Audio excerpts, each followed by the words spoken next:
Good evening, ladies and gentlemen. It's Tuesday night, so we have another episode of Arkansas Motorsports Magazine's Tuesday Night Tune-Up. I'm Bill Gilkey with my co-host Heath Tate down on the other end. And we want to thank this week's guest. We have Roger Witt, Ashton Wilkie, Jeff Taylor, and Travis Mosley here. And we're coming to you tonight from one of our sponsors here in Batesville, Arkansas, Shaw Race Cars. And we also want to thank our other sponsors tonight, Chambers Bank, with 28 locations throughout Arkansas. True Grid Auction Services, Arkansas's #1 online auction service. We want to thank Skyway Buick GMC up in Joplin, Missouri. And again, we'll do the same thing we done last week because it's such a success. You get on the computer, buy a car from Skyway this week, and Arkansas Motorsports Magazine's very own Heath Tate will show up with the Skyway crew to hand you your keys. I was wore out this past week. You've been wore out. You was on the road a lot last week, wasn't you? So, anyway, with that, we will get on to Heath's latest breaking and racing news brought to you by Western Petroleum Company. I can't say nothing this week. It didn't rain. There was some racing going on, so no, we had the Dirty 30 at I-30 there, and I guess Justin White had won that one. And Plummerville, Drake Finley won the IMCA car, or the quad race there. And as these guys here, we up here in Batesville, I don't know how old Wayne Brooks is, 80, 90, 100. Anyway, he's been racing a long time. I know, Wayne, you're not that old. I'm just joking with you. Wayne, if you'll wait till after the show to call me. I know you're, but no, Wayne Brooks got modified up here. You guys had to chase him around a little bit, didn't you, Ashton? For a few laps, had chased him for a little bit. So anyway, that was pretty neat to see. So, and had some drag racing went on at Centerville. And they have the small tire, big tire show going on this weekend down there. And then the rest, all your other dirt tracks, I think, are all running this weekend except Tri-State. So, I mean, there's going to be a lot of dirt track racing going on this next week. All right. Well, thank you, Heath, for that report this week. And as we get into the show, we want to thank our featured sponsor of the week, Kevin Rogers with KR Performance Fuels, for helping bring Tuesday Night Tune-Up to everyone. And we'll get right in the show. Like I said, we've got Roger Witt and Ashton Wilkie, Jeff Taylor, and Travis Mosley here. And I'm going to start down on the end, down there close to you. We're going to ask Roger about how he got started racing. And we'll just work our way this way. I know Ashton wanted to go first. I got you. Let's see. My dad grew up in racing, and he raced, and I helped him a lot on his car. Then I met Ashton's dad, Jason, and I crewed for him for probably 10, 12 years. And we were running two cars at the time, a B mod and an A mod. And Jason had won enough races in the B mod to Moon kind of gently said that he probably didn't need to run that no more. And so I was working here with Larry, and they got together with B.B. Johnson, and we got the track one night, and he actually told me how to drive it. I didn't even know how to drive it. I had talked to people and told them how to drive their modifieds, but I didn't actually drive it. And shoot, we hopped in that thing, ended up winning the first night, and then after that I had to have a car. That's pretty much how that started. So it's his fault for all the money I spent. Understandable. There's always someone like him. That's over in the right. background, He started it. Well, Ashton, we'll get to you a little bit. Obviously, you come from a racing family, and how did it go for you? Well, obviously, I grew up watching my dad race every week, and on the weeks he didn't race, I ended up going racing with Roger, and watched Jeff win out here, watched Dad win out here, watched everything, and then once I got old enough, he got brave enough to put me in a go-kart, which that's where the spending money started, was there. But And you had a pretty successful go-kart. yeah, I won a lot of the things I really dreamed of winning in a go-kart, and then finally decided to move up in a mod, and I've been fortunate enough to have Jeff helping and Dad, and we've been pretty successful in the mod so far, so hopefully we can keep going there. Good. Jeff, Tate. Well, You're worded my wrong. racing deal is a little more complex, but I'm quite a bit older than these young lads. Like I started years ago working here as about all these guys did. Even Momo, he works here now. So worked for my Uncle Larry, Shaw, and Kirk actually trained me in the sheet metal. So that was kind of how I got my start, and then went off, helped Wendell, helped Bob Pierce, helped Blomquist, Warrior, Leslie Essery, I lived with him for a while, Jeff Floyd, and just got the bug, you know. I mean, I don't know, I went to college for a couple of years, and my dad one day he come in and he said, "Hey, I'm gonna buy a car, I think I'm gonna start back racing." He raced years ago, you know, like I-30, and he raced a little bit for Larry, and I think at the time that was B cars, is what they called that, B late models. Wasn't really actually a full late model. I think he did run Limited like. yeah, and but he run street stock hobby cars and stuff at Little Rock, and I loved it. You know, I loved going and I loved working on them. And once he said he was going to do that, well, you know, I had been on the road for 3 or 4 years, so I said, well, I'll go help you. You know, so he buys a car from Stanley Morris, which was a jet mod, and Johnny the Jet, well, you know, we're still good friends to this day. But he bought this car, and it had an aluminum spool. It had more titanium in it than you could ever imagine. You know, we couldn't go anywhere and race it because it was illegal. So we spent a lot. We took it to Moyer's shop, worked on it, got it ready to go, and we go to West Plains, and he races it, and I'll never forget. It was last corner, last lap of the B feature, and he moved the guy out of the way to make the feature. I mean, just flat run over. And he come in, and he was just tickled to death. You know, I said, "Oh, you can't race like that, you know." Well, anyway, we made the show, and he passed 8 or 10 cars. Comes in after the race, and he's all, you know, just red, and blood pressure's up. And he said, "Man, I can't do this anymore." He said, "I'm claustrophobic." He said, "Why don't you take it racing?" And so that's kind of how I got to start. And so we took that car, raced it for a year, and was trying to work here some. And I come in, I told Larry, I said, "I'd like to build a car." I said, "I want to build a 2-link car similar, a little different than what Brooks was building at the time." And, you know, Jason had helped me some on it. We built a 2-link swing arm car. And we won a ton of races that year. But I won one race in '96, which was my 5th race. I was running my dad's number at the time. And then, so we thought we knew everything. Well, then in '97, I never won a race. I did not win a race all year.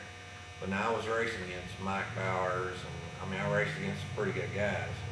But I led a lot of races, but I never could win one, and that drove me crazy. So in '98, we built that car and we won a lot of races, and then I raced some late model stuff for Larry that year, and then it just all stemmed from there. Oh, the first year I raced for Larry, I think 50 SEC wheels or weld wheels, late model wheels. I tore up so much stuff.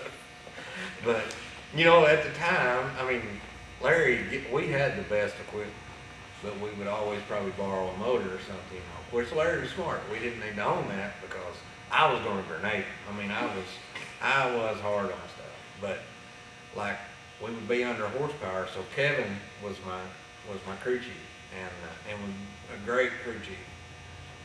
Learned a lot. Still rely on him a lot today. You know, bounce a lot of stuff off of me. But everywhere we would go, he would have me just free as a bird. So like when we qualified, I mean, it was just stupid how fast we could go. So I had to go through the corner fast because I couldn't go down the straightaway. I didn't have no power. And we went to Garnertown, Tennessee one time and unloaded. I'd never been there, and this place was banked. And we go out and qualify, and I come in, and I was just scared to death. I mean, it was just so fast. And anyway, we ended up breaking the track record by a lot. And we led the feature like 3/4 way through the feature, and I got into a lap car and spun around, went through the infield. We still ended up running second or third, which was pretty good. So there's a lot of stories I can tell you. It would take a whole hour. We had a weird kind of start there with Larry. Like I tore up a lot of stuff. I think if anybody else would have been driving for him other than me, they probably would have been fired. So. Travis, touch a little bit on how you started in the sport. I didn't grow up around it. I grew up on working cows with my grandpa and stuff, both grandpas. Well, I was probably 14. My grandpa, he raced when he was younger, and in Indiana is where he used to live. And my mom's first cousin built household late models in Indiana, that area, Milwaukee, up in Wisconsin, that area, wherever. And so when I was about 14, my grandpa got an old Camaro, and I started going with him. And that Christmas, they're like, "Hey, you want to drive?" And I asked a 14-year-old kid, "He wants to drive." "Yeah, I want to drive." The second race I had it, I destroyed it. I mean, I raced this Camaro so bad. I mean, we couldn't fix it. And didn't race much the rest of the year. We bought a car, hobby little Monte Carlo factory stock, and probably didn't run 10 or 11 races. And then my uncle, or my mom's cousin, I call him uncle, and his friend, they knew Jeff, because my uncle's friend used to live up here, Bubba, and that was his banker whenever they were up here. Running completely out of town. Yeah. So in Racers have got a bad habit. I borrowed so much money from him, I run him plumb out of town. No. So the winter of 2010, we bought a crate late model from Jeff, and that's kind of how we got connected with him, and here we are 10 years later. You're living here in Batesville, Yeah. Arkansas now. I always wanted to move up here, but never dreamed it'd be in this scenario. So Jeff, what shop were you at when you got that crate? I think the 10 by 20 in Cave City. I It was the think. church. Yeah. We were in the back of that church. It was like a 10 by 20, but it had a 10-ton air conditioning unit on it. It may have been 10 by 20. And I promise you, you could hang meat in there.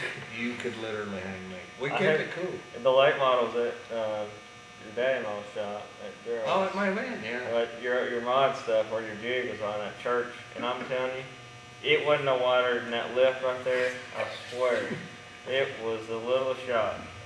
It would have been a good show for hoarders because I had so much crap piled in there, and I just had a little pad. I don't even know. I traveled with him. I lived with him for probably a year, and That's what's wrong with it. yeah. Well, we built, I guess 3 cars that year, or whatever, and cause we were racing a lot. But I remember the first car that I helped him work on was Aaron Turnbull's car, and it was we had to leave for North Dakota with it, and we booked it about 3 days. I don't know how we did it. It was over a weekend. We got it put all together, and was leaving on that Monday to go to North Dakota. I've never been so tired in my life. He ran. We made Tim drive. He Yeah. ran good. We made Tim drive because me and him wasn't no good. Yeah, poor Tim. Tim Shaw's helped me for years. He hasn't helped me much lately, but I've built a couple cars. I built some on my own, which I'm glad I've got this deal now with his family, and we've got a good team here. I mean, we fight just like brothers, but not a lot. We get along for the most part, but back when I had done my own deal, you all the time got somebody that either can't drive or the car's wrong and they don't know how to fix it, so you got to figure out if it's them or the car, and the hard part's going to them and telling them. especially when it's thick. Yes, and I built this guy a car, and we're friends. His name's Chris Smith, and then his car owner had a car too. Well, his car owner wasn't too bad. Chris is like, man, I've won a lot of races. I'm terrible at this thing. I said, man, I don't know what to tell you. Well, he was in Florida, Volusia racing, and he called me, man. He chewed me from one end up and down the other. I got so mad, I called Tim. I said, man, what time you get off work? What's the time? Tim was getting up at 2 or 3 o'clock in the morning going to work at Cersei at Walmart. I said, well, when you get off work, which was 2 or 3 o'clock, I said, call me. I said, I think I want to go to Florida. Really? I said, I'm gonna need somebody to help me drive. Well, okay, I'll see if I can get off. So he calls me, says he can. I said, I can drive. I can get us there. So we left at like 4 or 5 o'clock. I drove to Memphis. We stopped. I said, man, you hungry? Yeah. We stopped and ate. I was done. So you're gonna have to drive. So he drove from Memphis, drove all night long to get us there. We crossed the Florida line. He looks at me. His sun's coming up. He says, man, I can't make it no more. I said, I can do it. I slept at 6, you know. So I jumped in the driver's seat and I drive about an hour. Well, it's 7 o'clock. I'm hungry. I said, man, we're gonna shoot in this Cracker Barrel and eat, you know. Whatever you wanna do, man. We shot in that Cracker Barrel and it just hit me when we come out. I said, man, Tim, I can't make it. You're gonna have to take us on in. You see a pattern here? Yeah. Yeah. He said, you got to be kidding me. I said, no, I'm tired. I eat, I'm tired. So he drives us another hour and a half. We pull in the racetrack, and he slept, I think, for the next 2 days. I mean, I had him exactly wore out. We ran really good in the car. Just a few little things we had to move around, had to move fuel some stuff, but just funny stories, some stuff that had happened back years ago. Well, they were telling us before the show, you have a tendency to sleep on the way to a lot of races. So. If I've got somebody going with me to help drive, they're gonna end up on the short end of the stick, 80% of the time. Unless I just can't think straight, most of the time I'm gonna drive an hour or two, and then they're gonna get to drive 4 or 5, and then I'll drive an hour or two. That's generally the way it works. So anymore, I've been just having to go by myself because nobody wants to go. They have to drive. Well, this past, 2 or 3 weeks ago, I guess y'all all took off and went down to Bristol. And, well, Did they make you stay here? That- They didn't make me stay. you was off in Texas racing at that time. Yeah, the King of America was the weekend after Bristol, so I didn't really want to try to tear too much stuff up. Right. He's geared more towards the USMTS, USRA program. His whole program's built for that this year. That's what he's gonna right? do. Yeah, that's Where what we're I'm saying. still He's- And IMC. y'all are running IMCA, y'all, but y'all 3 went to Bristol and you were waiting for the races out in Texas. Now, tell us a little bit, I mean, Bristol on dirt, hadn't been there in 20 years, and you did say a little bit earlier, Jeff, that it was fast. It was, I think the thing there, well, like at Batesville, let's say Batesville will run, well, Roger always runs more gear than everybody else because his motor makes more power.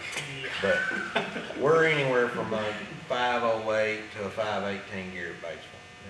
We're all within 5 or 10 points. Well, over there, we were anywhere from a 440 to a 460, 445 to a 460. So that's 50 points higher gear. And we were all chipping at the end of the straightaway. So the deal, like at Batesville, is you're in a big circle. It's fast, but you're in a circle. Where there, you've got a long straightaway, and then you got, like I can't tell you the stuff he can, like he can tell you if the right front shock was, I can't feel that stuff like these young kids do, but like, the biggest thing I could tell there was air. Air is huge, like if you're following somebody at the end of the straightaway, not like it, even like Batesville, you can kind of tell, but let's just say you're at Little Rock or somewhere and you're trying to go in the corner, well, you can go in the corner with them. Where there, if you try to go in the corner and they're in front of you, it takes all the air off the car. So you're going to the right.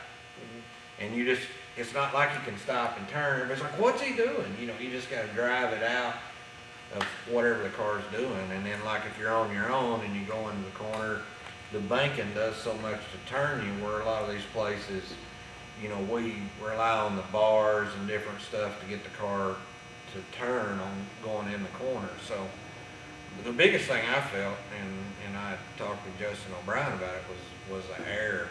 And, you know, like going down the straightaway, you could feel your helmet trying to come up at times. And then there were several times I come in that the left rear quarter and door would be blowed completely off of the deck. So we ended up bolting it, and it would still, so there was a lot more force there than what I thought.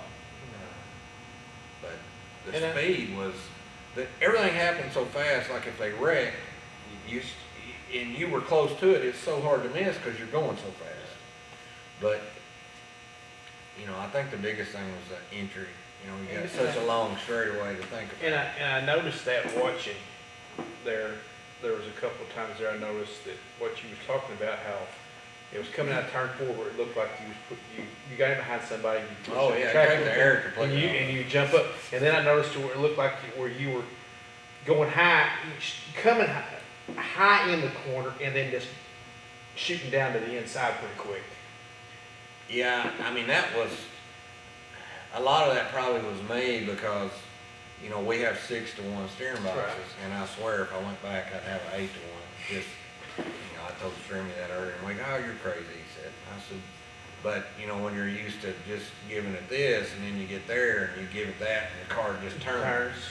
And then you're across the apron, you know, so the first day there, everybody that practiced, which I didn't make practice because I'm always running late, but we ended up driving the rest of Jeffrey's car. That wasn't actually my car, but we lettered it like mine. But anyway, hats off to him for, he had a good car, we made the show. But the practice night, the first night, or the first couple nights, everybody would turn and boom, down through the infield. Well, he didn't want everybody in the infield, so he put those little whoop-de-doos there, you know, and I applaud him for that. He did make the racetrack better. The racetrack was racy, you know, for the rain and stuff we had.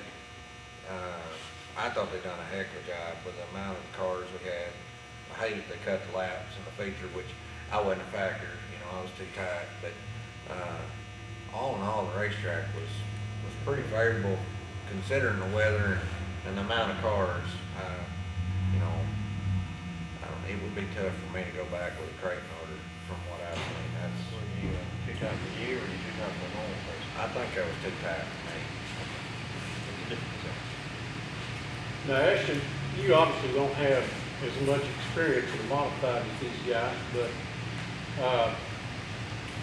what was your take on Bristol? You know, like, kind of with some of the things Jeff said, like, you know, with like the steering box and like the air and stuff, but like the first couple of days, or the first practice day, I told Dad, I was like, I mean, like just going down the straightaway, it's so long, and I just feel like I get so darty with the steering wheel, and so the last session went out, I went to kind of moving my hands around the steering wheel, and I finally found a spot to where I wasn't so fast, and I couldn't move the steering wheel to be so darty, and I think that helped me a lot, but like Jeff said, that place is so much banking, and like the entry and stuff, that like, my biggest skill is like if I was too tight, like I just couldn't get out of it. And then once it started pushing, it just didn't stop.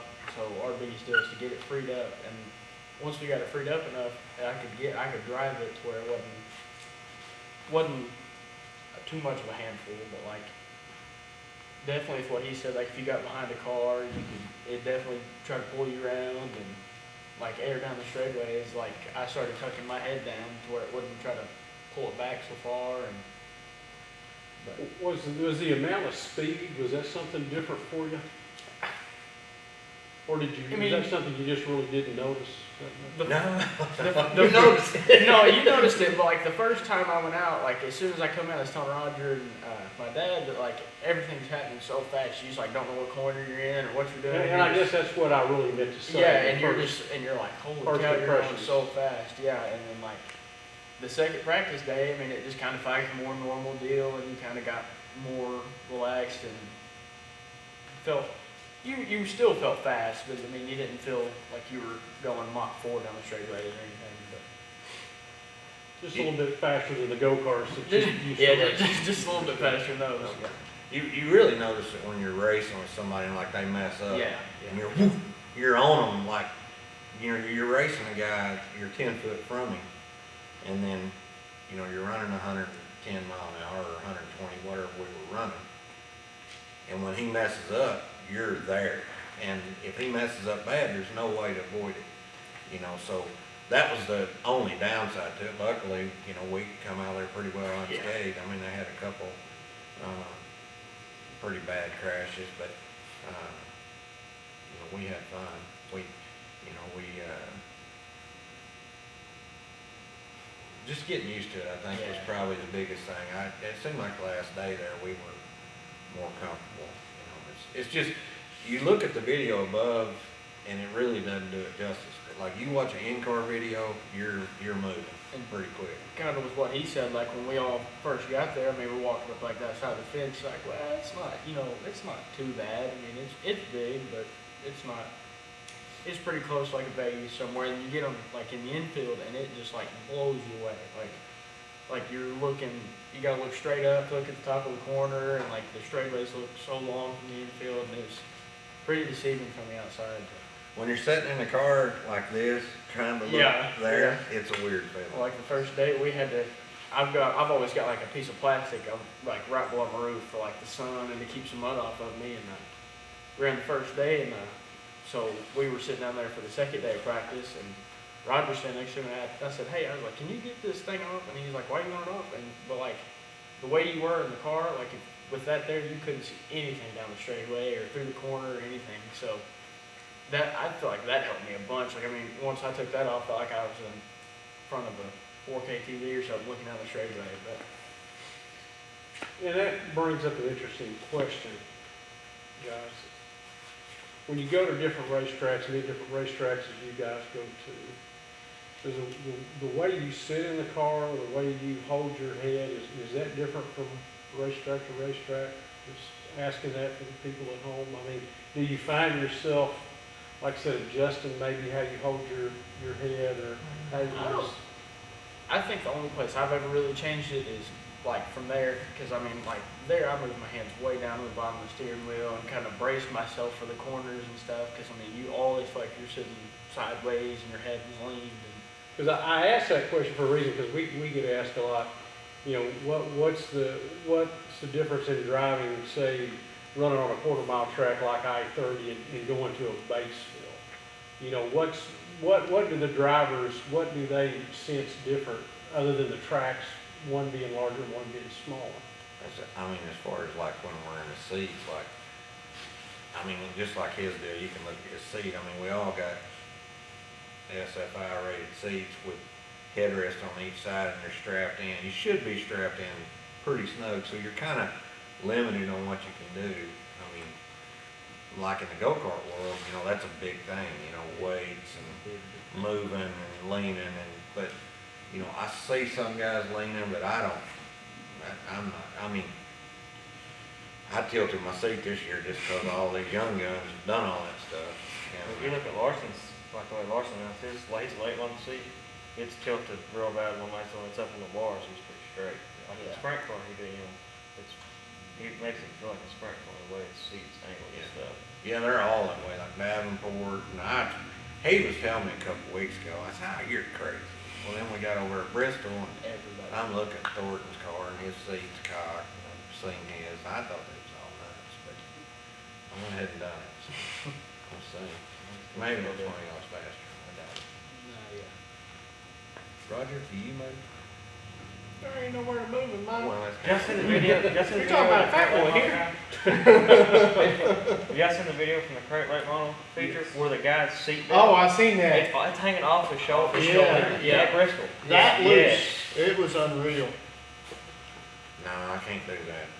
No. Like it's over here, it's flopping. I think a lot of guys struggle because their seat doesn't fit them properly. Like they're loose in the seat,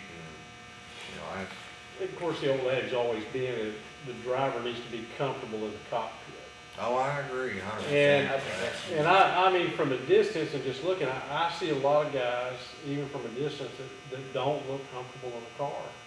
And I think that's probably a lot of truth in that, that it Oh, yeah. affects their performance. A good And example there's- was Absolutely. the first seat I had was an Ultra Shield, but it was a 10-degree layback seat. And I got this Butler belt, it's 20 degrees. And I get this thing, feels like I'm in a lazy boy, you know, compared to that Ultra Shield. And maybe I wasn't as tired. Actually, you get more comfortable. You're not as tired after races, you know, stuff like that. And I mean, and y'all know, everybody does, the steering wheel's different. I mean, you know, Oh, some, We're all different. We're all that's right, different. We're all everybody's, you know, different some there. of them I'm want, always some of down them here. want it right up against them, and some of them Yeah. want to put their arms out a little bit, and, I mean, that's what I'm saying, it makes it difficult for, you know, you to jump in Jeff's car and drive it, and Ashley jump in your, I mean, cause everybody's car is just a little bit different, they like it. Well, these just a two little bit can different. kinda interchange, cause they're both midgets, Okay. but we can't, I can't even get in their seat. So that frustrates me because, Yeah, I've drove his quite a few times just testing, but he's never been able to just jump in mine. That's kind of does make it hard because I'll be telling him what I'm feeling, and he's like, "Well, I'd really like to drive it, but I can't." And then, so he told me to hop in his, and he said, "Well, this is what it's doing," and I go out there and I'm like, well, "This was terrible," but I'll be fast, but I was like, "This doesn't feel right," you know. But it's- we've learned that too, you know, I think, like if all of us go out here to Batesville, the four of us, we'll all be set up a little different. You know, he runs one way, he runs, who knows what he runs, and then me and him will be kinda on our own little deal, but we all know where everybody's at, you know, and, you know, you was talking about KR sponsored this deal, yeah. Well, me and him's been doing that protein diet deal, and if it keeps going, you know, I should be able to maybe get him to see. So I guess what we're gonna say is, Kevin, see to it that Jeff continues on with the diet. Working great. So we can share more information. I'd like for, and not just because they all know I'm a little bit different than all three of them on my setup for out here, having them last year. So I wish he could have set mine last year, he probably wouldn't have liked it. But I run a lot tighter. So he runs a free car. If I get in his car, I'll go here and spin out. I guess, And I can spin it out on my own, just like a brisket. yeah. I don't really need help. I can step on it, trust me. But Travis, you had a really good 2020 season at Batesville. You made the victory lane Couple several times, times. finally. I'm kind of like him, in 19, I led quite a few races. He won most of the ones that I led, and that Brent get by me on a couple of them, or he got by me, they didn't get by me. And And I that's didn't, bad. That's bad when your mom and dad's running it and you're passing the sun on the last lap, you know. it's a lie. Yeah. Was there Why any- couldn't you let him win? Was there any hesitation before the No, pass? there wasn't. Like I Not, said. yeah, maybe No. on the back straight. No, no, No. It But don't now- matter, it don't But out of matter. Travis's defense, you could tell it coming for several weeks that he was fixing to win several races. You could just see the car, you getting better and more acclimated and I was pretty sure that was coming. I got, really humbled. I went to North Dakota with him for the North Dakota tour last year. And I thought I was doing okay, you know. And the Unicorn didn't make a show. 6 nights in a row, didn't even sniff a feature. And I come home and had to do my homework. And the last part of the year, the last 5 races, I won 2 of the last 5 out here and led in 4 of them.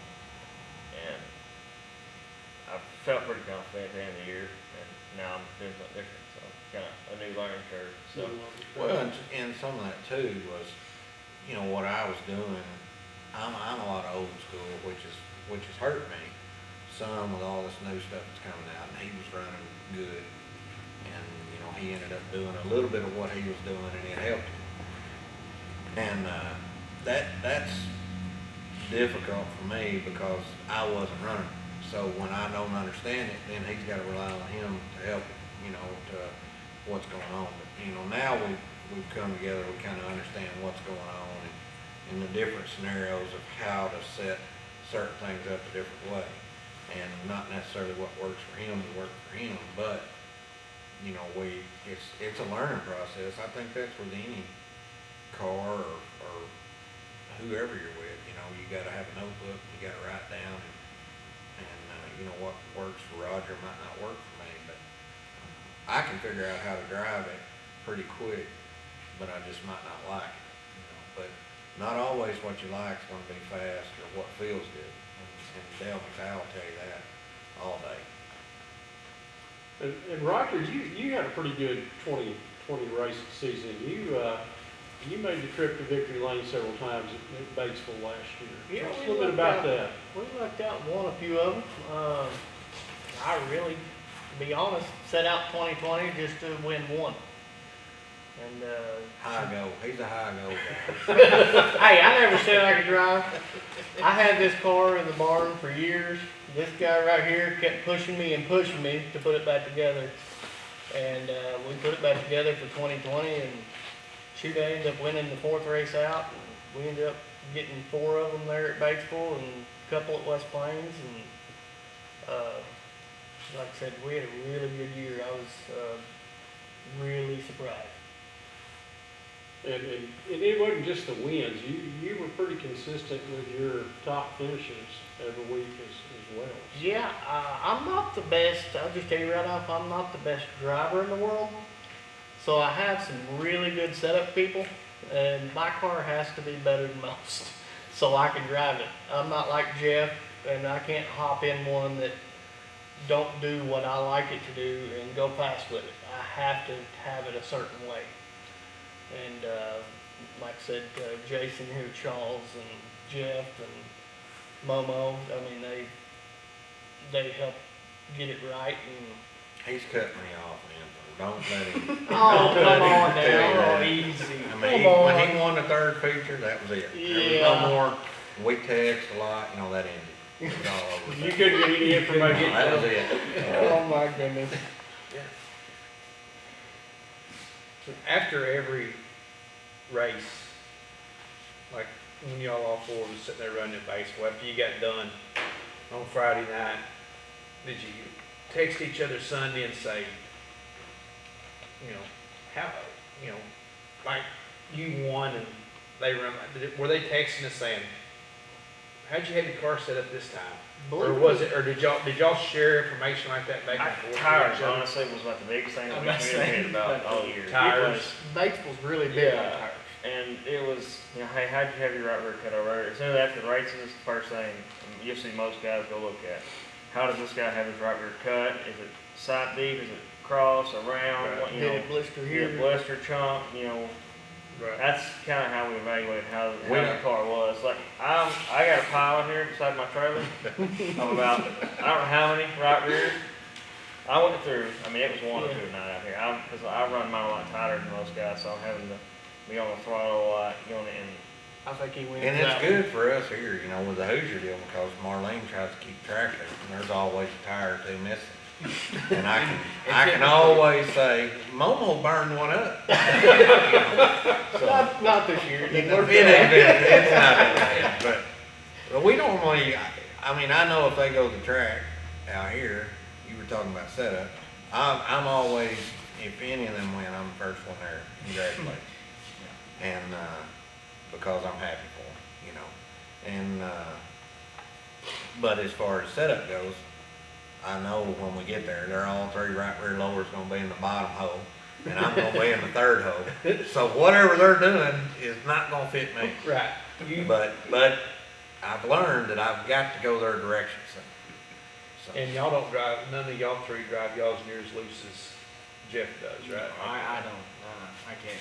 I drove this in New Mexico and went about the same right time. I think I maybe You went faster than me. I went faster than him, than everybody that was there in his Everybody car. in my car went faster than I did. And I was faster than them to begin with, and And they it- all get in it, and I'm just sitting there thinking, And it felt absolutely horrible. Does that have anything to do with that dice?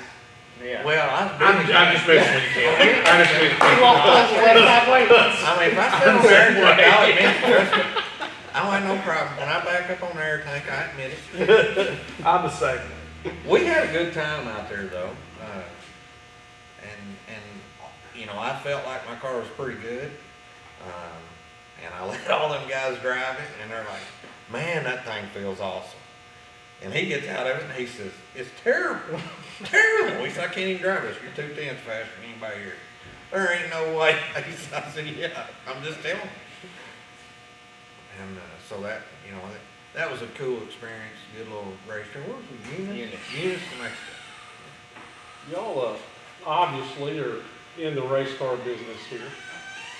And I want to start this question with Jeff a little bit because he's older and been around a little more.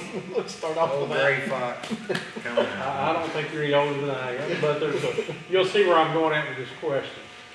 From the first modified that you had to what's set here today, Oh, Lord. would you have expected the technology to change to the extent that it has back then? Would you have thought at that time what you're seeing today would be that it would grow to this extent? No, I would have never guessed it. I mean, it's just so much technology now, you know, it's what's going on. We pull down machines and data acquisitions and, I mean, you name it. I mean, there's a lot of stuff going on. And back then, it was just get a jack and a socket and jack it up and see how much wedge is in the car. Right. And we didn't even have scales back when I started, so,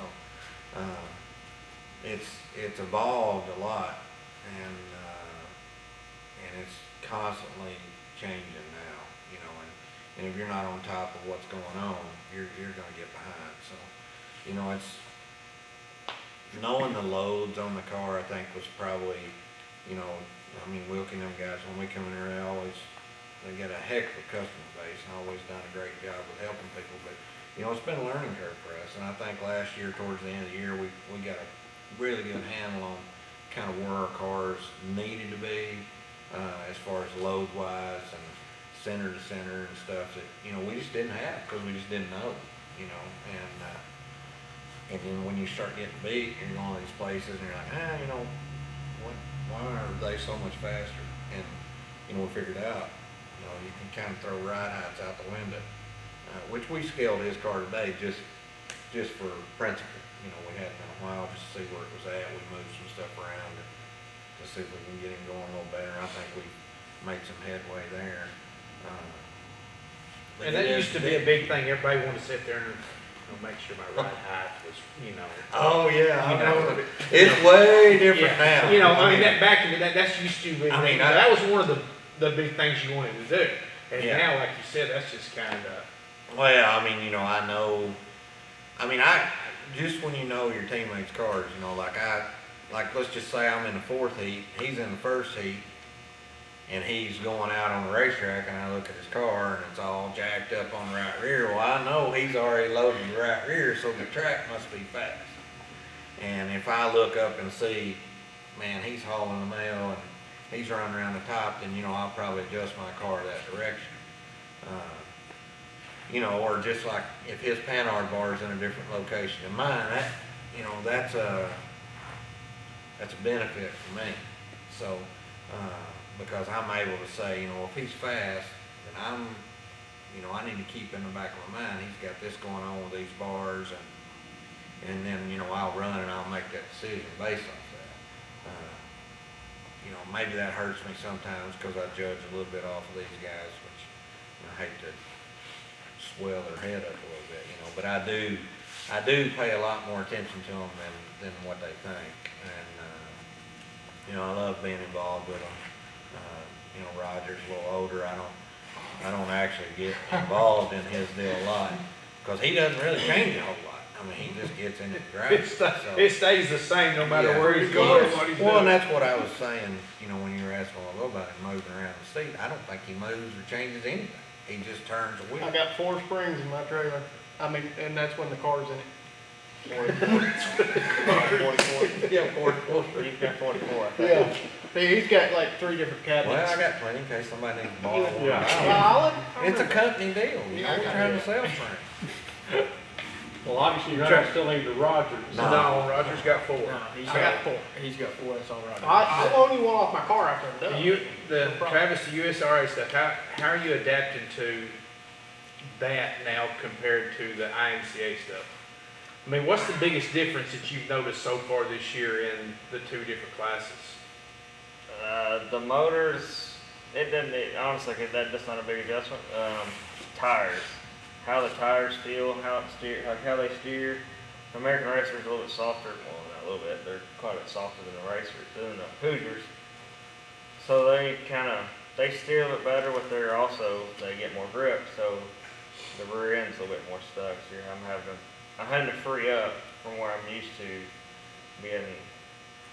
If I was put my IMCA setup on like the first weekend I did, I was so tired I couldn't even drive it. I mean, that's saying a lot for me. Yeah, he's That's why you need to run his setup is so free. Yeah. On that. The tires have been a big adjustment for me, and the motor's not that big.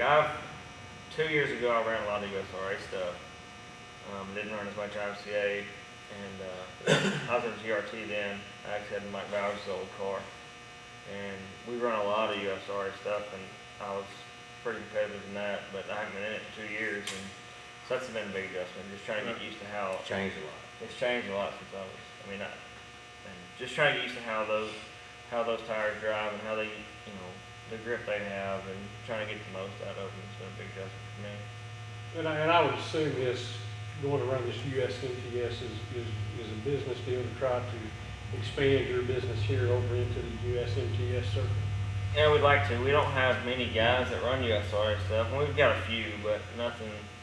So that's really the hardest part for me is I go on that tour, and there may be one other shawl car in the pits, and so we're just trying to grow our base to where when guys go there, or if I go there, or if he goes, or Ashton, we have guys that we got 10 guys there instead of one guy, so we can all bounce off each other and know where their car's at and help. And we don't have a lot of guys in that area right now. Our goal as a business towards the end of this year is to be where, and I've talked to Scott and Marlene about it, where I can go run USRA, UMP, or IMCA. He's pretty much going to probably stay with IMCA, which is cool, and that's a long-term goal. I mean, right now we're not where we can, but I hope by the end of the year, I've got some things working, and I think we'll be able to do that. And that'll help him even more, plus help our business. You get to Russellville, Arkansas, basically. West of there, it's the USRA stuff, and then this way is going to be IMCA. Right. And there's lots of racing goes on at Tri-State. There's lots of racing goes on Yeah, that we went way to also Tri-State. for I went to the Spooky this past year. yeah. And, Ran good. the biggest deal for me is I want to go on so many different racetracks, types of racetracks that I've never been on. Right. And that's been a big adjustment. It's just kind of I'm not the best, I'm not like I said, I'm kind of like Roger. I kind of got to have my stuff pretty close, and it takes me 10 laps to figure out a racetrack where he could probably get there and he can figure it out too, So trying to figure out how to drive, but that's where having a good crew guy, or just a crew guy in general. I mean, I got a guy that started helping me this year. He's not been around it much, but just telling him, hey, go video the first set of hot laps if you have to, watch. I mean, when I go there, Terry Phillips, Sanders, those two, and Vanderbeek, those three guys are going to be fast, and Hughes. And watch those four guys, how do they drive, and come back, either show me the video or tell me what they're doing. And that's, how I try to learn how to drive those racetracks. But the other thing, from a company standpoint, it's important that you go to these different That's racetracks. what I was getting at, that going that way for It may not be race so cars. much as winning a race, but it's showing up and meeting people and making contacts, and it's not, when you're on the business side of things, it's not always 100% about the win. Jeff, and I asked all four of y'all this, you were talking about when you see Ashton go out or Roger go out, we go to making changes on these cars. Explain to the people at home about how quick you can make these changes. Oh, I can make them real quick. But I mean, I probably make more than anybody. But I I'm mean- not as bad as I used to be. But I mean, people that are watching, a lot of them may not have an understanding about, you know, when you talk about making a change, you know, about how quick they can be made. They can be made pretty quick if you, I mean, generally, if you go out and you hot lap, you know, some guys can win hot laps, you know, they're gonna run around there wide open. But like you run a heat race, and now we have, what they call, My Race Pass. So, like if you don't have somebody that can video it, you can come in and you can look at your lap times and say, well, you know, this lap, and this lap, I was better, and this is how I drove the race car. And then, Joe Duvall or whoever, that was a fast car, you know, he's 2/10 faster than her. Well, you know, if you're a tenth or two off, that's not a big deal. But if you're a half second off, you either better make a big adjustment as a driver, or you better make some wholesale changes. And to add to your point, you can change the whole geometry of the car in a matter of minutes. Oh, I can, quick, yeah. Yeah, real quick. And what would y'all say, and I know this is a way off base question, but what's one of the things that, the first thing that you would change, or does it just vary race to race? Person to person is different. I agree. I move my J-bar a lot, and I don't think these guys do hardly at all. I move mine quite a bit. I leave But, mine alone. and that's We generally. kind of figured that out. We've got figured out that Roger, when he About When right he where goes load in is about as far as I go. when he unloads Yeah. and loads it back up into the night, you've not changed I'm pretty anything, close. right? The good thing is though, like if he's 4 or 5 tenths off somewhere, let's just say he goes a little rock, he's 4 or 5 tenths off, he's gonna stay 4 or 5 tenths off. Cause he's not gonna change it. But you won several races last year. Yeah, he so- Yeah. So, and probably gonna win some more this year. As far as tunability, we all probably tune a little different, but we all bounce ideas off each other. You know, like, you know, if he and I are somewhere, we're all not usually parked far apart. And you know, we're checking on one another throughout the night. You know, if he's somewhere and he's a little tight, you know, I'll kind of tell him what I think he should do or how he should tune in. He's got his own ideas. And then he'll ask Jason too, you know, Jason's always checking on him. And then like at Bristol, you know, he was running and I was in the infield watching. And I told Jason, I said, man, he's tight. I said, I'm telling you, he's tight. I said, you're not afraid of it. And you remember, you were. And so, he comes in, he said, yeah, he said, what do you think? You know, I said, well, this is what I think we need to do. And I said, it's different than what we've ever done. And we did it and we were better. We were both a lot better. But it's just, when you go to somewhere like that that's so different than what you're in, you have to kind of think, not so much in the box, but outside the box, because your normal tuning method is probably not gonna work there, because it's just not a short track. You brought up the race pass. Yeah. Is that, as a driver, is that more of a help or a hindrance? Oh, no, it's a hell. I mean, if you're Big. faster than everybody else, do you think it kind of gives everybody else maybe an opportunity to try to catch up a little bit, or? I'd rather know that if I go after qualifying and I'm half second off Phillips, and even if I was behind him, I know, okay, I've seen how he drives or drove that corner or whatever. I love it. And I can come in and exactly know, well, not very good here today, you know, or I'm pretty good. I can see that, but if you're the guy that's fast out front, do you have that moment where you go, well, I surely wish we didn't have race pass? No, generally, if you're a couple tenths faster than most of the guys there, you're gonna know. Yeah. And, you shouldn't have to change a lot unless, it just depends on where you're at. Like if you're in Las Vegas and the racetrack's 21 seconds, and then, you know, early in the night it's 17 seconds. Well, that's a 4-second sweep.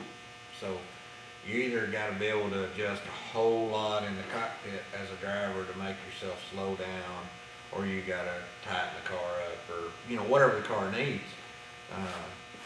And that's a big deal. Like at Batesville, the racetrack will go from a 15-second range to a 17, 18-second range, which is a lot of difference. But you can do a lot in the cockpit, like at Batesville. Like you can adjust your driving, your entry and stuff. Whereas a lot of racetracks, like Little Rock and stuff, you really can't. You know, you're just kind of got to flip and go.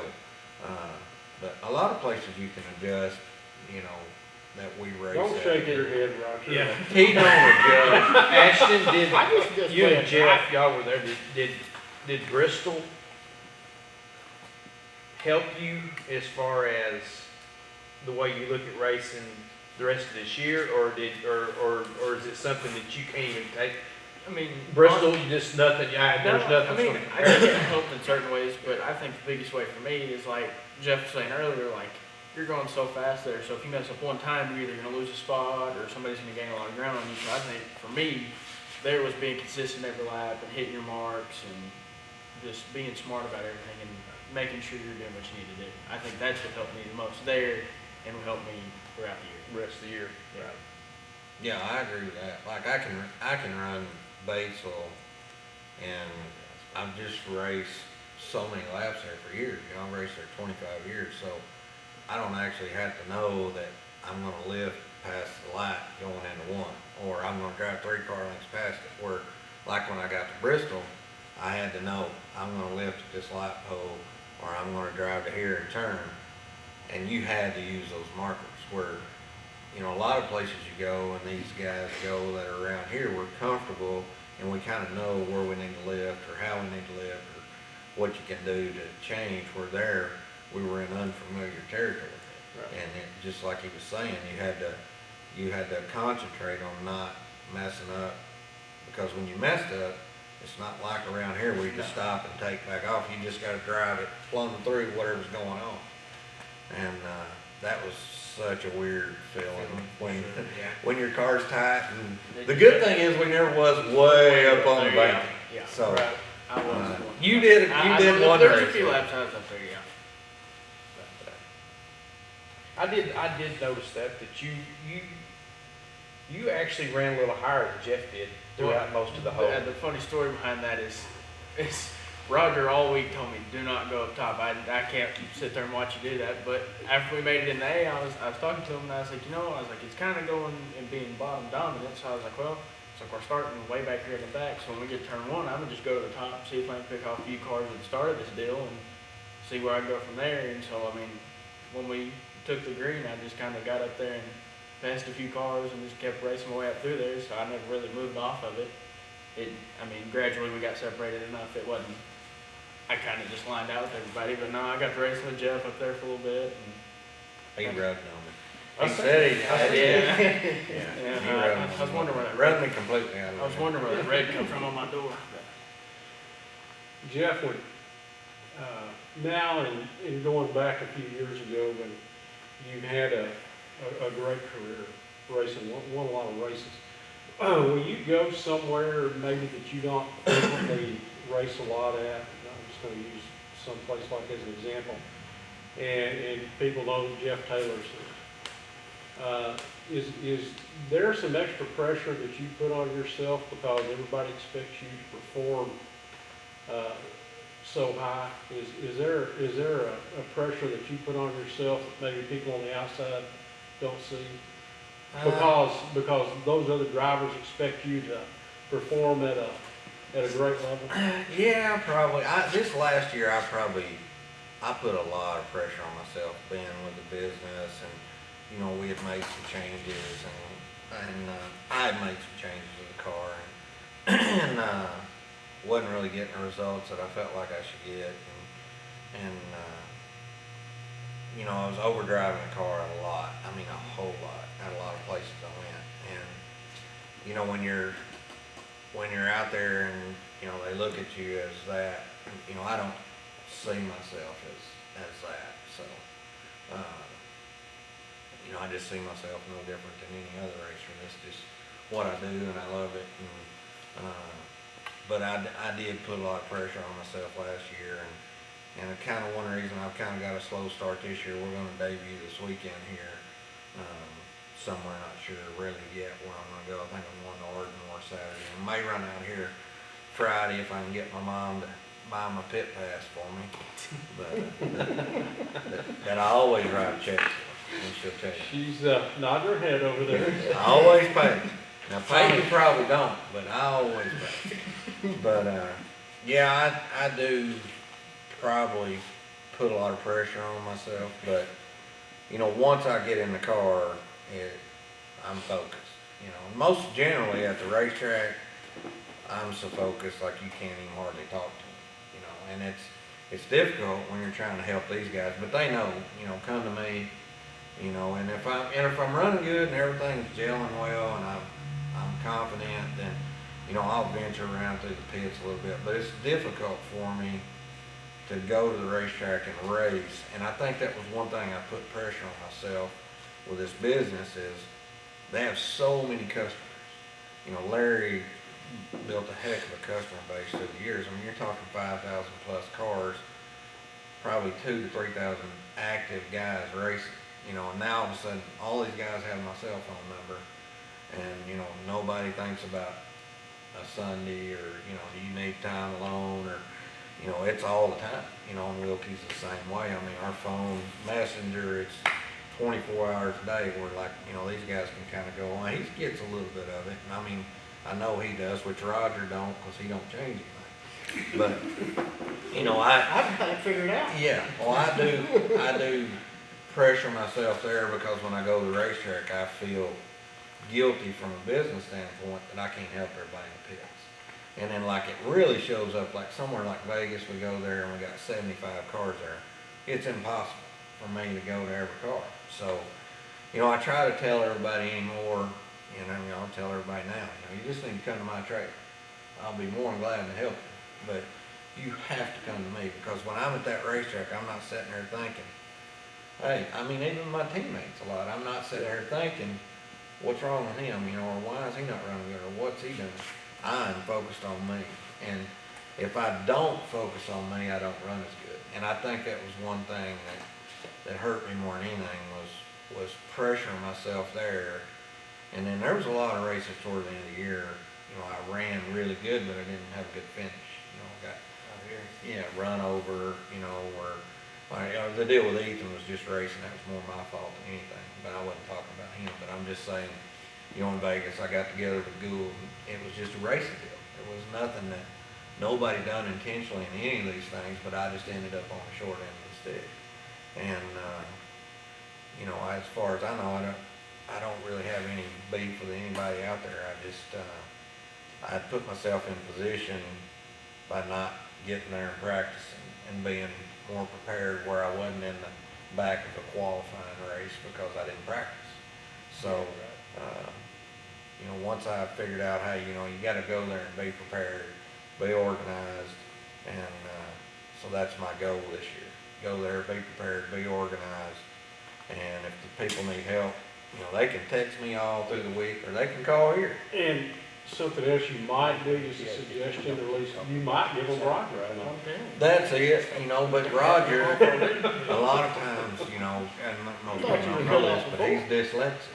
So, you know, everything's backwards to him. So a lot of people ask him something, and he'll tell them the wrong way, but he's not meaning to. Right. You know, it's like I said, he ain't got no beef yet, but he keeps talking to Roger, he may have one on the track. Where are you debuting that thing, Friday? And real quick before we close, and we talked about the changing and the daily and weekly stresses of the sport. And another question I want to ask, even though you put in all the time here every day, day in, day out, at night, after hours and everything, and even when you're not working on a race car, how many hours now is that mind spending trying to think of what else to do next? I mean, actually elaborate on that a little bit. I mean, for me, the more I'm around it, the more I listen to Jeff and my dad, and I'm learning what this does to the car and when to do it and stuff like that. So I mean, the more I'm around it, it's kind of starting to where I'm always thinking about, like, at Little Rock this past weekend, what we could have done to been better in the heat race, or what we could have done to been better out here in the feature Friday, or even if we win, just thinking about what the car could have done a little bit better, or just, it kind of just never really stops with me. Yeah. Mine's not, I meet up with him. I mean, I get up, I mean, I'm generally one of the first ones here every day. I mean, I get up every day. I love my job. I love helping people. I love working on race cars. And I love racing. So, you know, it's, when you're struggling racing, it can get hard on you, you know, and, you know, I know it's been hard on him with this deal that he's doing, but I mean, he's coming around. You know, we had some success there this past weekend, the one race, and, you know, as long as he's moving forward or maintaining, I think that's a big thing with those guys. You know, they're definitely the elite of the competition out there. So, I mean, he's waded off in a hornet's nest. And Travis, I would assume that the pressure is just way up here on you. I mean, I feel it yeah, I've probably put too much on myself, and I've done that, but especially since we've been here. And going, like I kind of went in this year knowing I'm going to have a lot of not bad race nights, but race nights where I may not be as good as I need to be, but my goal is kind of, when I go to new places or anywhere, I want to be able to come home and say, hey, this is what I learned. This is what I did to get better. And that's kind of what I'm trying to take away from every weekend. And, you know, you're going to have weekends where stuff's going to go wrong, or you're going to tear up stuff, or, you know, racing happens. But I just want to be able to come home and say, hey, I learned this weekend. And that's the good thing with Roger down here. yeah. 'Cause he ain't got to worry about all that. He don't crap. have no pressure. He has no He pressure. doesn't have any pressure. Ashton really don't either, you know. Ashton just gets to do his own deal, and that's why he's still having a lot of success running. He doesn't really have the pressure. But He done got a little bit though. That's I pretty pressure. Plus, if I want to know teammate. anything, I can just walk up in his trailer and Yeah. figure it out.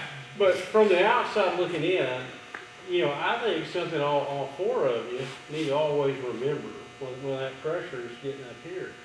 All four of you are very talented race car drivers. Yes. And I think sometimes you lose sight of that. And I think that when that's building up here, I think you need to take a step back and a deep breath and go, you know, I'm a very talented race car driver, and we're going to get through this. I don't know. And that's our Dr. Phil part of the Yeah. show. I But don't I know mean, about, it's the truth. Right. I don't know about you know. these guys, but I put more pressure on myself if I go race here or Little Rock than I would if I went and raced, you know, in Arizona. You know, I just feel like I need to succeed more here than I would. Because I this agree is with home. Yeah, I agree with I mean, that. we're 5 laps on the racetrack. And that's another thing. Do you race Ashton and Roger, Travis, Jeff? Do you race harder at Batesville than you do at, say, going to Ardmore?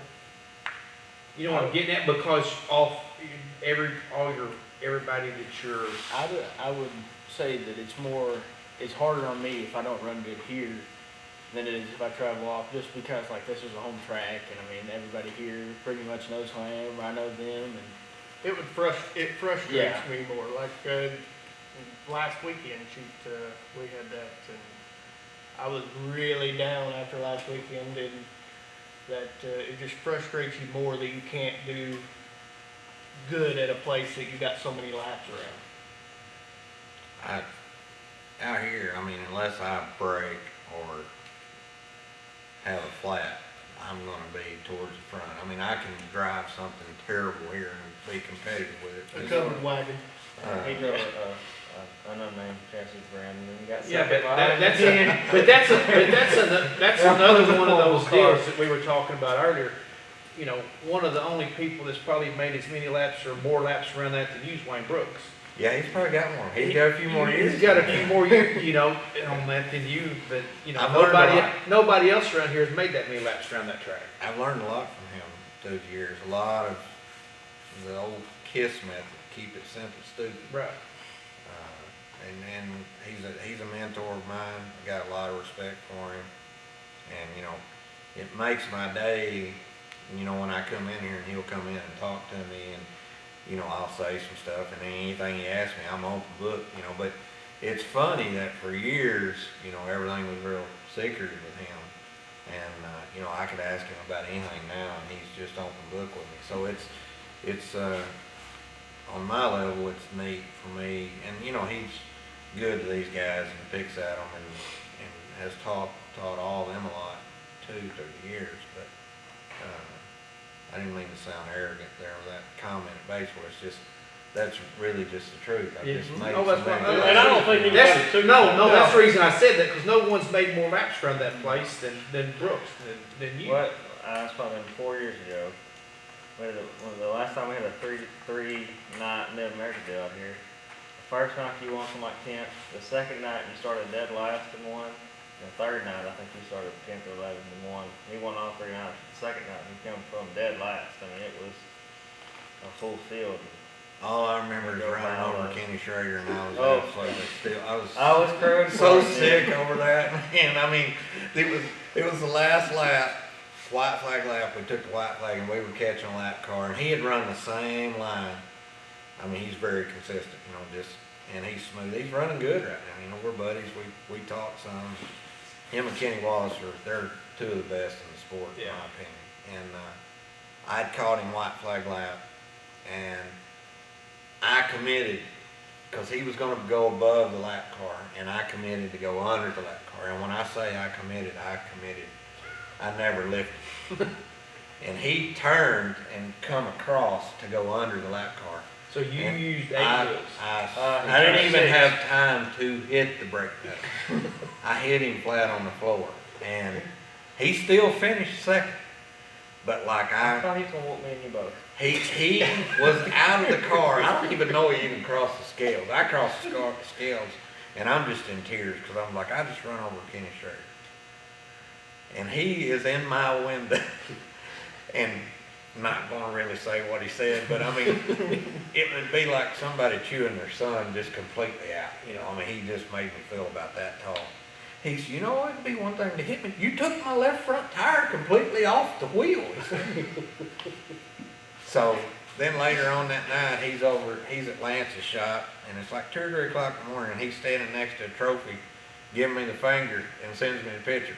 We're all good, son, he said. So, I did feel terrible, and there's another time I got into Bill Fry in a race out here. That was bad too, and you make mistakes, you get wired up. And If you race, you're going to make a mistake. yeah, and I've had guys, when they want to beat me, and it's the same deal, in racing Bill Fry, I want to beat him, and you overdrive or you do something stupid, and then it's not so bad till you cost somebody, and when you cost somebody or you tear up their equipment, that's, Right.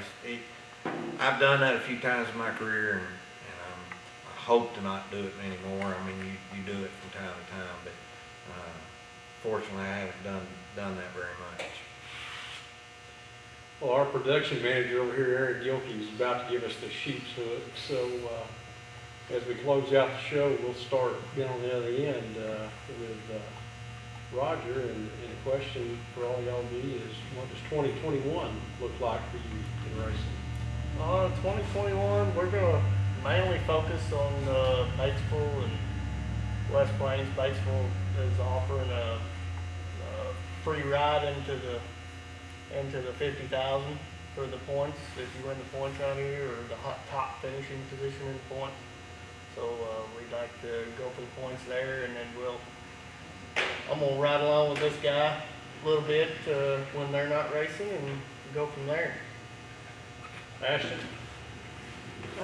We're gonna try to travel more this year than we have in the past. I mean, we won the points at Batesville 2 years ago and won the points at West Plains last year, so we've been pretty fortunate there. And we're gonna try to hit a couple tours and hit a lot of the big races, and just try to travel and improve on everything we can. Jeff?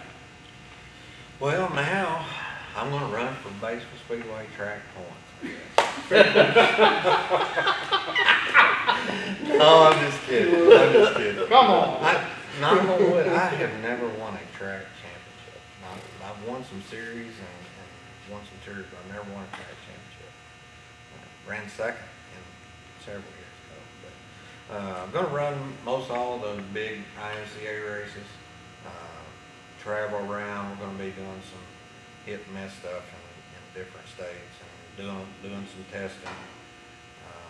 That's probably my main thing this year. I'm going to be trying to test once or twice a month to help develop and keep us ahead of what's going on with all the technology and stuff. You know, it's gonna be fairly expensive to do that, so, all the main big events though, from here on out, will be at all those, that are IMCA related. Then at the end of the year, we may try to run a little bit of that stuff up, St. Louis area up there with some UMP stuff, we talked about it. But I'll be at all the major IMCA events, and then run a few local races here and there. And then next year, plan to run a little bit of everything. So that's not concrete yet, but that's our goal right now at this time. But you know, I love IMCA; they've been good to me. They're like family, and I really enjoy it. Just from a business standpoint, you have to be in other areas. You can't just be zoned in on one. So. I think he's gonna go to a lot of these races, and I'm going to. I don't know how Marlene's gonna pay for both for fuel, but we're definitely gonna try to get that handled. But, Travis, a little bit about what you're gonna do in 2021? Well, we've geared our program toward the SRA, USMTS. We missed this last weekend, but I have 20 races that I can. They kept the best 20 races that USMTS did with my rookie deal. So we're gonna run those and see where we are at the end of the year, and gonna run all the USRA stuff that we can. And not gonna have many off weekends from here until December. I mean, I need as much left as the next guy. I'm just gonna hit everything we can. You know, Fort Smith, Lucas Oil Speedway. When I'm not on tour, and just kind of go from there, see how it goes. We'd like to run some UMP stuff for the end of the year. You know, if they do the dome this year, that's kind of. I'd like to go do that deal. Just, I guess we don't want to tear stuff up. I don't know, but I'd like to go to that deal. So. Well, I'll be careful what you tear, because Wilkie was talking about the shortage on sheet metal. Yeah. Be Or careful. he'll change colors. Yeah. He'll change colors. They got a chart over there for all the colors I've used since I've been here, and it's about 3/4 of them marked off. So I ain't afraid to change sheet metal colors. You know, Jeff Gordon had that rainbow card up there. Yeah. We could come out that. You don't never know. Well, guys, it's been enjoyable. Y'all were great tonight. It's been a pleasure. And Travis, again, thanks for allowing us to be back up here tonight. Heath, travel coordinator, where are we going next week? Next week, we're gonna be in Russellville, Arkansas. Oh, you booked us close to home for a change. Yeah, we're gonna talk to another dirt tractor, Bob Moore, that's the plan that's been What's raced. Bob, 76? 76, 77, still racing, so that's a big deal up there at Tommy News and Elmo Floyd. Elmo Floyd, so, So it'll be a Elmo Lakes show. It'll be entertaining. yes. So. Maybe not quite as entertaining as Jeff and Roger, but it'll be. Oh, it's never ending. Yeah. It's never ending. But anyway, we want to thank everybody, and like I said, we want to thank our sponsors tonight. Chambers Bank with 28 locations throughout Arkansas, KR Performance Fuels, True Grit Auction Services, down in Dardanelle, Arkansas, Arkansas's #1 online auctioneer, KR Performance Fuels, and we also want to thank Shaw Race Cars for having us and sponsoring Arkansas Motorsports Magazine, as well as Batesville Motor Speedway. So for Bill Gilpin. And don't forget, you know, maybe I'm gonna get to come out and see you this week sometime. Yeah, you know, yeah. I mean, heck, Get on the internet, buy a car from Skyway, Yeah, you and never Taylor know. come out with the Skyway crew and present the keys to you. So, but anyway, for our co-host Heath Tate, Roger Witt, Ashton Wilkie, Jeff Taylor, and Travis Mosley here, I'm Bill Gilkey, and we'll see you back next week from Russellville, Arkansas.